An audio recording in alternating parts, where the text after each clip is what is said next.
పెన్నా నది తీరంపై గాలి వీచినప్పుడల్లా రాళ్ల మధ్య నుంచి చరిత్ర గుసగుసలాడుతోంది. శతాబ్దాల కిందట జైన ధర్మప్రభ వెలిగిన ఓ క్షేత్రం నేడు శిథిలాల నీడలో మౌనంగా నిలిచింది. రాష్ట్ర కూటుల కాలపు ఆధ్యాత్మిక వైభవానికి సాక్ష్యమైన దానవులపాడు జైన క్షేత్రం నిర్లక్ష్యంతో నిశ్శబ్దంగా కరిగిపోతోంది.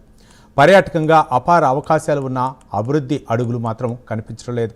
చరిత్రను కాపాడాలా లేక కాలగర్భంలో కలిసిపోనివ్వాలా? కడప జిల్లా జమ్మిలమడుగులోని దానవులపాడు జైన క్షేత్రంపై మా ప్రత్యేక కథనం.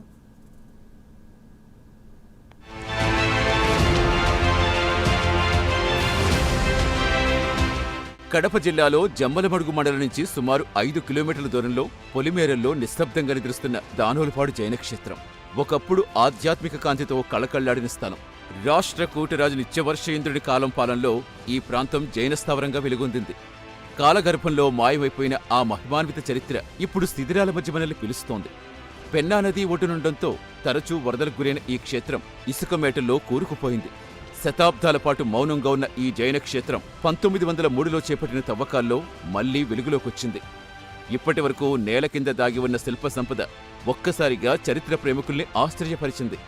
కానీ వెలుగులోకొచ్చిన తర్వాత కూడా సరైన సంరక్షణ లేకపోవడంతో మళ్లీ నిర్లక్ష్యపు నీడలోకి జారిపోయింది.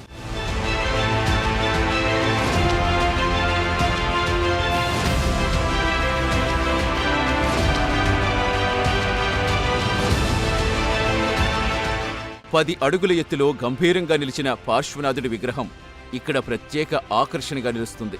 శిరస్సుపై 7 తలల నాగపడగుండటం ఆ శిల్పకళా వైభవాన్ని తెలుపుతుంది. కాలపు దెబ్బలకు తట్టుకు నిలిచిన ఆ విగ్రహం ముందు నిలబడితే శతాబ్దాల వెనుక్కు పయనించిన అనుభూతి కలుగుతుంది. అలాగే అసంపూర్తిగా మిగిలిపోయిన ఆలయం ఆగిపోయిన కాలానికి సాక్ష్యంలా కనిపిస్తుంది. ఆలయ నిర్మాణం పూర్తయ్యుంటే ఈ ప్రదేశం ఎంత వైభవంగా ఉండేదో ఊహించుకోవచ్చు. ఇక ఆలయం వద్ద విగ్రహాలకు ఎదురుగా జైనులు తవ్వించిన బావి కనిపిస్తుంది. ఆధ్యాత్మిక సాధనతో పాటుగా నీటి సంరక్షణకు కూడా ప్రాధాన్యం ఇచ్చిన ఆనాటి సంస్కృతిని అది ప్రతిబింబిస్తుంది. చుట్టూ కనిపించే సర్పాలతో చెక్కిన రాతిపలకలు, సర్పకన్యల ప్రతిమలు, నృత్యకారుల శిల్పాలు ఇవన్నీ ఆ కాలపు శిల్పకళా నైపుణ్యానికి నిలువెత్తు ఉదాహరణలు. ప్రతి రాయి వెనుక ఒక కథ, ప్రతి శిల్పం వెనుక ఒక భావజాలం దాగి ఉంది.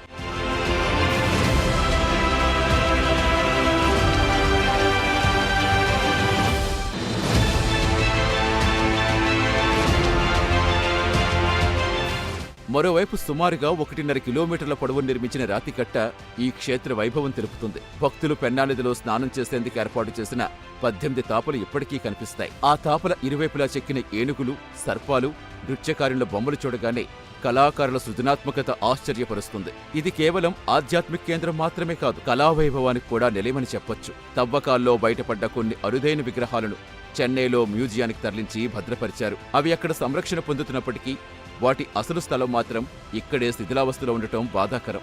సరైన రహదారి లేకపోవటం, తాగునీటి వసతి లేకపోవడంతో పర్యాటకులు ఇక్కడికి చేరుకోవడం కష్టంగా మారింది.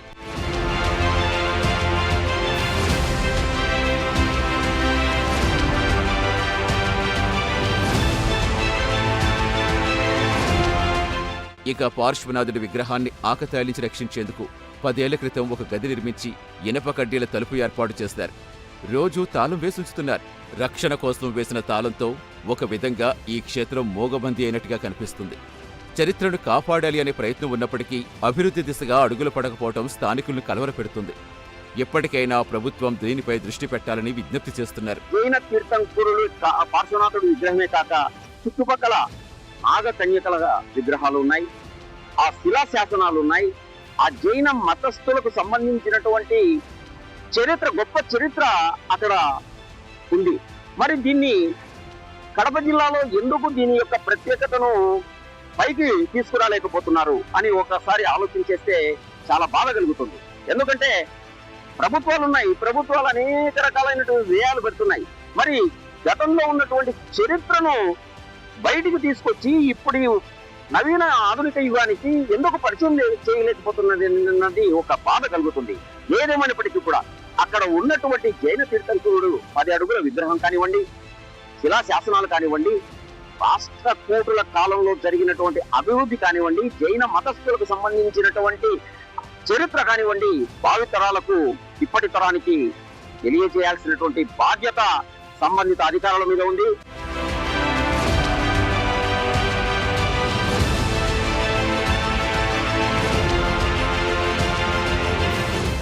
ఇక ఈ ఆలయానికి సంబంధించి అభివృద్ధి జరగాల్సిన అవసరం ఉందని స్థానికులు తమ అభిప్రాయాలు వ్యక్తం చేస్తున్నారు. ఈ ప్రాంతం తమ ప్రాంతానికి గర్వకారణమని అంటున్నారు. కానీ రహదారి సౌకర్యం లేకపోవడంతో పర్యాటకులు రావటం లేదని ఆవేదన వ్యక్తం చేస్తున్నారు.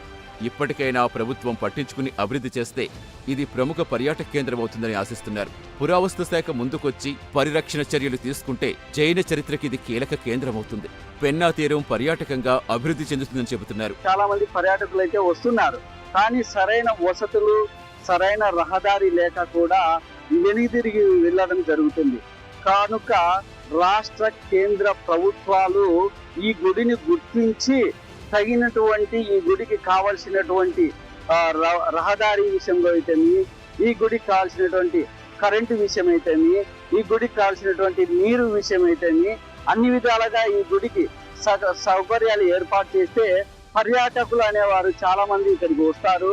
ఈ చుట్టుపక్కల కన్నెదీర్థము ఉంది, మంచి పురావస్తు శాఖ సంబంధించిన కన్నెదీర్థం ఉంది.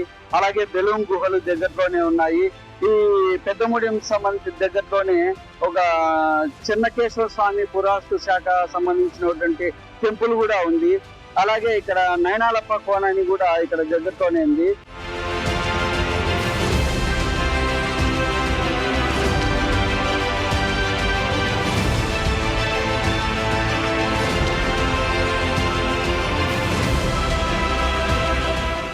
వాస్తవానికి ఈ క్షేత్రం పర్యాటక అభివృద్ధికి అపార అవకాశాలు కలిగి ఉంది. చరిత్ర, శిల్పకళ, ఆధ్యాత్మికత, ప్రకృతి సోయగాలు ఇవన్నీ ఒకే చోట లభించడం అరుదు. సరైన మౌలిక వసతులు, ప్రచారం, పరిరక్షణ ఉంటే దానోలుపాడు జైన క్షేత్రం పర్యాటకుల్ని ఆకర్షిస్తుంది. పెన్నా నదీ తీరాన్ని హెరిటేజ్ టూరిజం సర్క్యూట్గా అభివృద్ధి చేస్తే స్థానికులకు ఉపాధి అవకాశాలు కూడా పెరుగుతాయి.